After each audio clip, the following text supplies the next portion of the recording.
John Diddy Combs is still innocent. He has not been charged with any crimes, at least as of this recording on the 10th of July, 2024.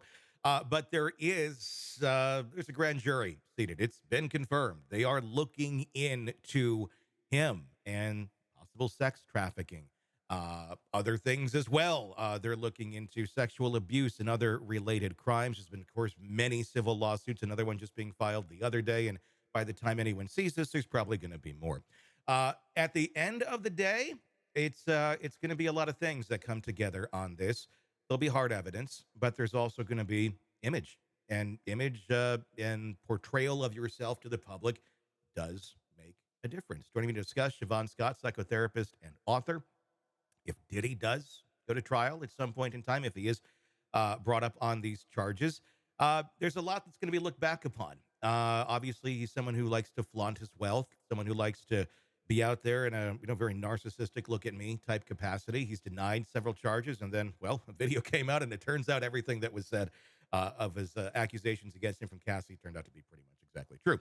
Uh, in the last couple of weeks, besides the new charges or the new court cases and civil cases that have been brought up against him, he's deleted all of his social media accounts. But there's a little bit we'll talk about in a second. But he's gone through, deleted every single thing out there, including the apology video that he made not long ago to Cassie. Let's start with that. The fact that he decided to do all of this kind of way after the fact. What's your reaction when you learned about that? My only guess is, trying to cover his tracks and cover anything that could be taken out of social media, taken offline, and used as somebody's evidence in their story to back it up. I guess it's just the complete erasure to diminish accountability. Mhm. He, after deleting everything on Instagram, posted a story, one of those that goes out there for about 24 hours and then it's gone. Oh. And in that video, it was him walking on to his private jet. It says Combs Air on a big carpet right before he steps onto the plane, and then he's seen going, "There's no place like home." What is this all about? I mean, is this a flaunt of like, you can't get me, you can't stop me? Mhm. There's a lot that can stop you, Diddy. Mhm. Is this him Mhm. living in some sort of delusional place where he has to keep telling himself everything's going to be okay, and this is just kind of Mhm. his way of doing it? Let's talk about Mhm. that and kind of the mindset that someone like that might be in. I think I've seen so many raging narcissists. We've got them from politics. I mean, just pick an area, and we could have a contest who wins.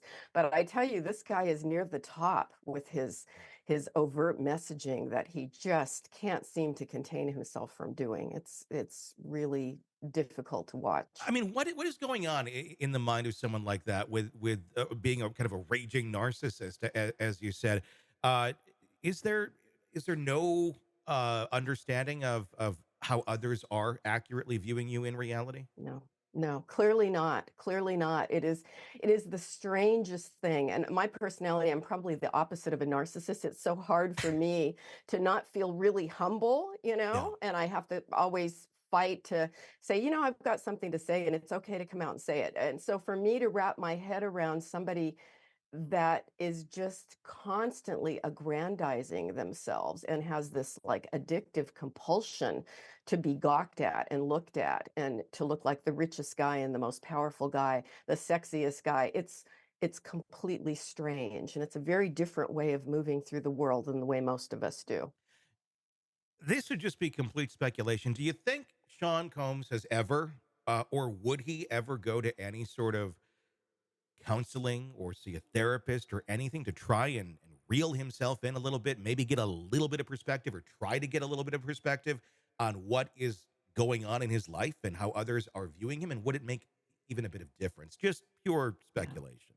Yeah, no, pure speculation. I would drop my jaw if that. I mean, I drop my jaw a lot. I'm always saying that. Yeah. Drop my jaw. But it would completely shock me. I get narcissistic guys and coming into therapy every so often, and Always. I can't even think of an exception to that because they want an audience and they want the therapist to simply sit and listen and nod her head about how wonderful they are. And whether that's reading their poetry aloud, using therapy time for that, or Have you here's done my that? latest Have you read their novel. Oh, poetry? I have had people do that. I have had people come in and just say, "I am the best poet in the world," and then they wanna sit there and read the poetry, and I'm supposed to you know, I mean, it's like, "No, sir, that's not what we're here for. I'm not here to read your work or your Yeah. novel or whatever. We're here to work on things about your life and your personality and how to make your life work better." That's not why they go to therapy, and they leave really quickly when you turn that light on them. When you say this is not what it's for, we're That's not here to not do what this. it's for. Yeah. Yeah, It's yeah. essentially they realize And they don't have a captive audience, if you will. Is that exactly, because that is the sense, and they'll come in and they'll say, "Oh, I'm a cash paying client," and often it's a woman just dumped me, and so they're so wounded by how could someone dump them. They want to come and pay another woman, as strange as that sounds, to tell them how great they are. And that's sort of the dynamic. Well, I'm paying you for an hour of your time, and I'm sort of like, "No, that's another kind of work, and that's not what we're doing here." But they do have that sense of you are my audience now, and I want you to adore me and hear how special I am. And that's not what we do. But that seems to be the only way they come into therapy, never for personal growth. Hey, thanks for checking out the video. Be sure to follow us wherever you download podcasts, and especially Apple Podcasts, where you can get advanced episode and premium content on our premium channel right there. Also, be sure to follow us on social media so you don't miss any breaking updates on the stories that matter to you most. We're on TikTok, X, Instagram, Facebook. Just search Hidden Killers Podcast with Tony Brueski, and you'll find us right there. Again, thanks for watching.